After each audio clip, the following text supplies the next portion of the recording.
Bet you weren't expecting physical Zapdos for competitive Pokemon Theory Craft. Yeah, how about that? So this idea came from wondering, how low does damage theory go? 90 attack ain't crazy, but when you have access to a 120 base power move, the numbers start getting weird, and we already saw this with Talonflame in previous generations. That really, if you just go Banded Talonflame, your 81 attack, which is lower than Amoonguss, puts in some serious work. Also, why is Pokemon Showdown so stupid on always doing 0 attack IVs? I don't get it. But yeah, like, this would one-shot things or just do insane amounts of damage, and it does have, like, the high speed. Seems to still be viable, even with the Gale Wings nerf. People aren't really touching it, but it has low durability, and that's where Zapdos comes in. Zapdos used to feel a lot bulkier, yeah.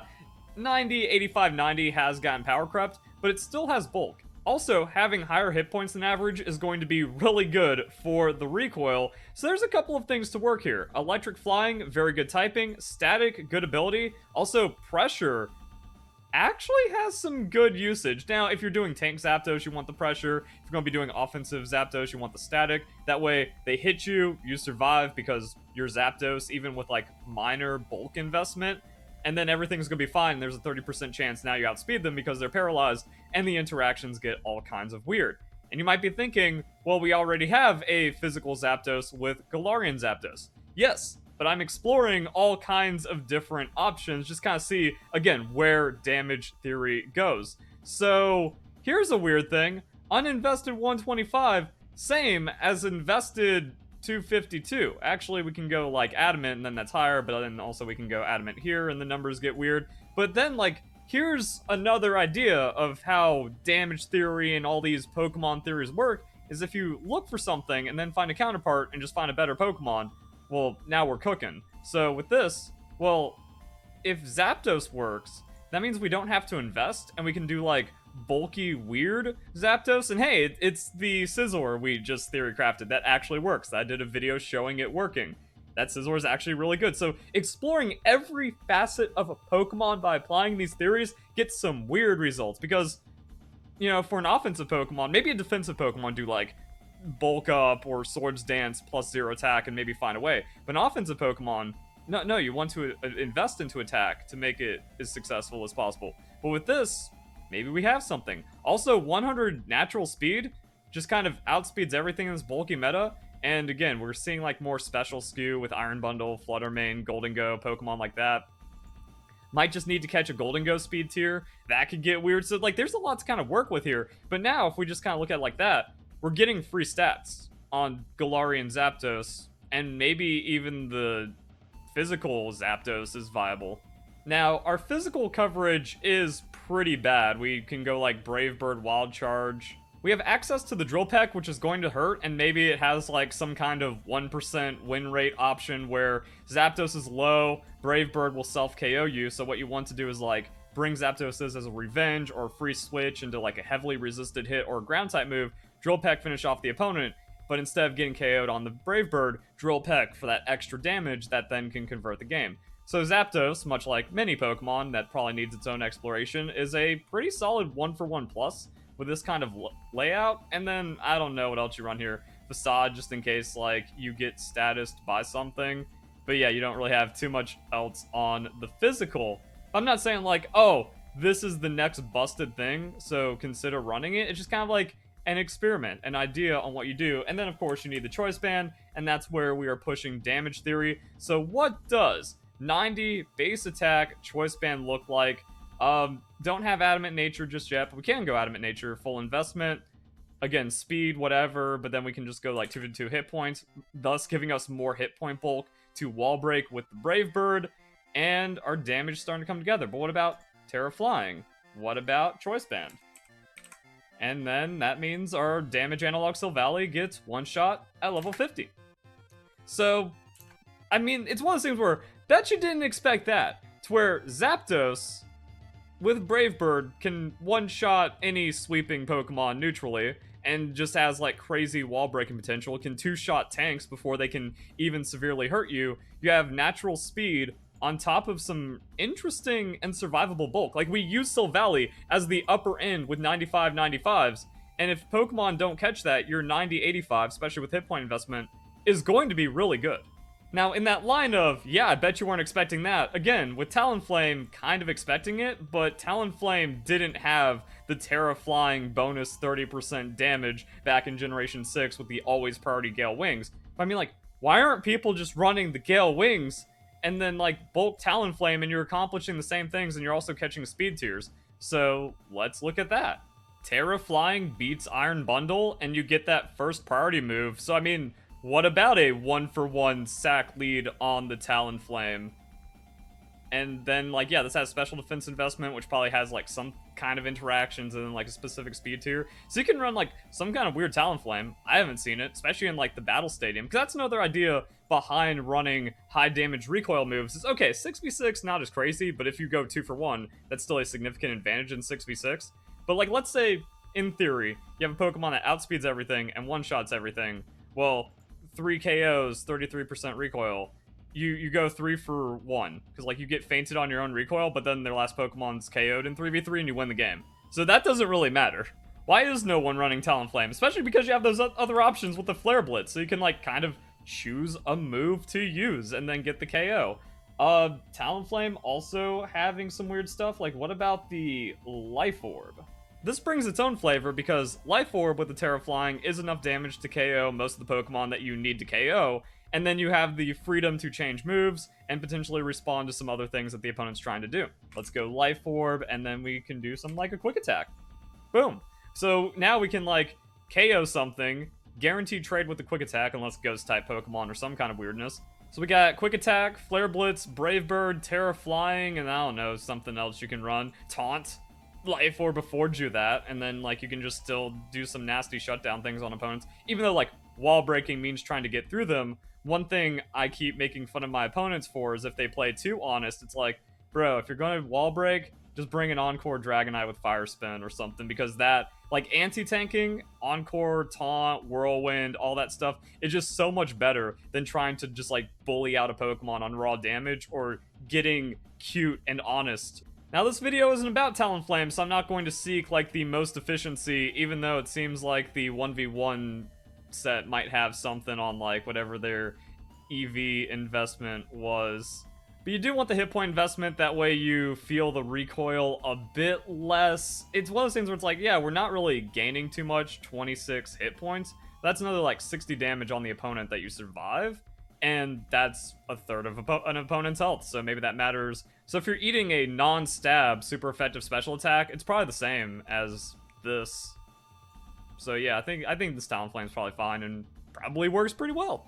So Zapdos is electric type, slower, bulkier Talonflame, but then now we can kind of like carry this over to maybe find a more optimal Galarian Zapdos. Also the Defiant ability, really good. If you just happen to catch some stray, like, stat reduction, oh, especially if they have a Landorus and then you end up on the +1, it's so good.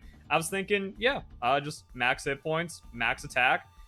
The 100 speed is also weird when trying to, like, retroactively apply damage theory and stuff, because we've never seen the meta get so bulky like this and just completely disregard speed. That what happens is there's, like, 84 speed because of Golden Go, kind of defining that, and then everything kind of runs below that, and then 130 speed plus because of Legendary and Paradox Pokemon, and nothing is viable in between, at least if they're trying to play, like, honest sweeping.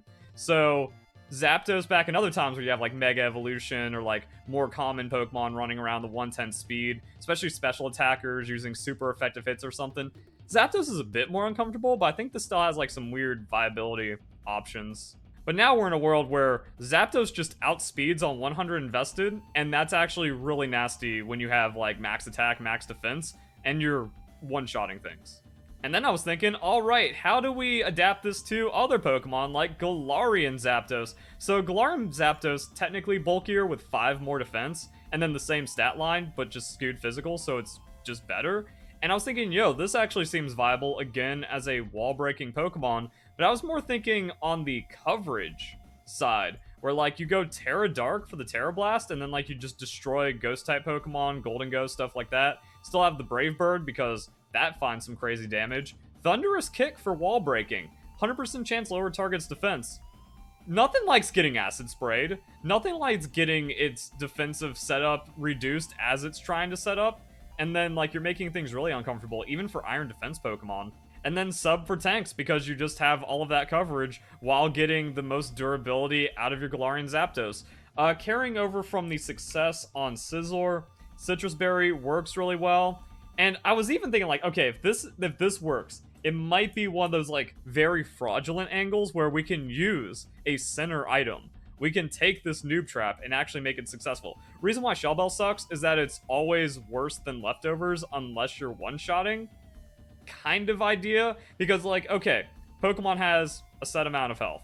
You two-shot them, well, that means you're getting 1/8 of their total hit points over 2 turns. And if they're less durable than you, that means Shell Bell's actually worse than a leftovers, because you're getting 1/16, 1/16.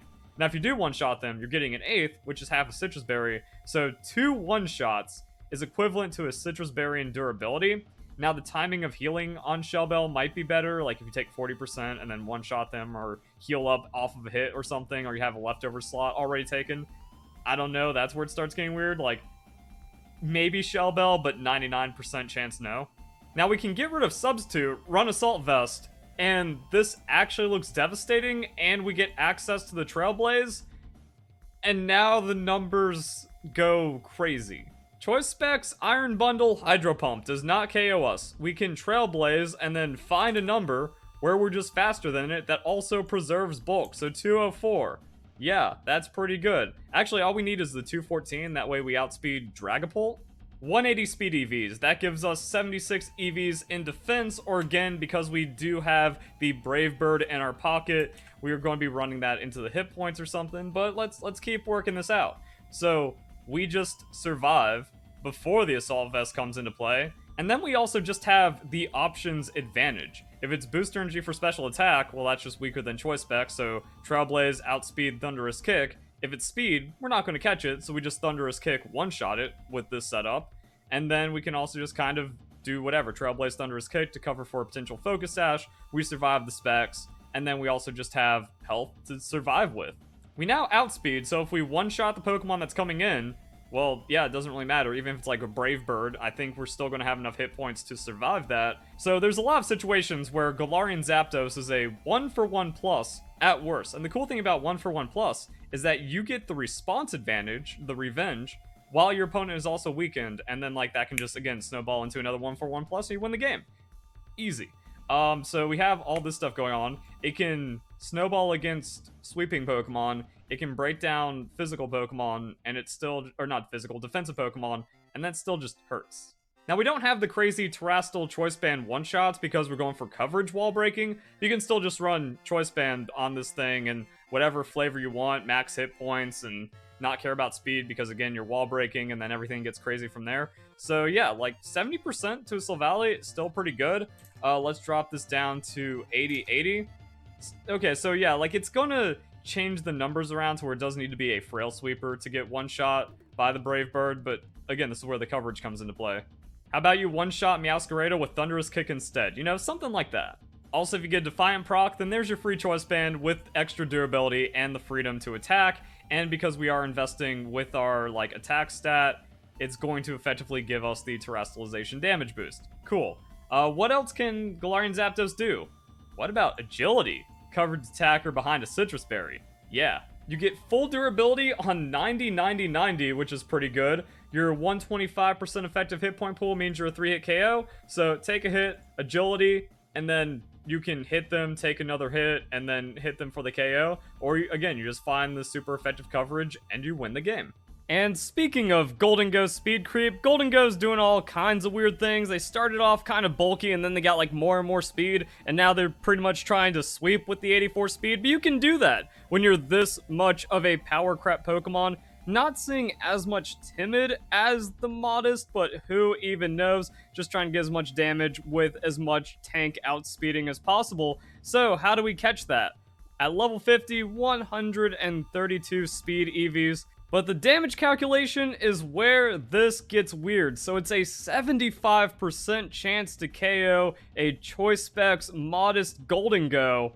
with the Dark Terror Blast. Again, trying to like just look for those super effective hits, get as much coverage as possible.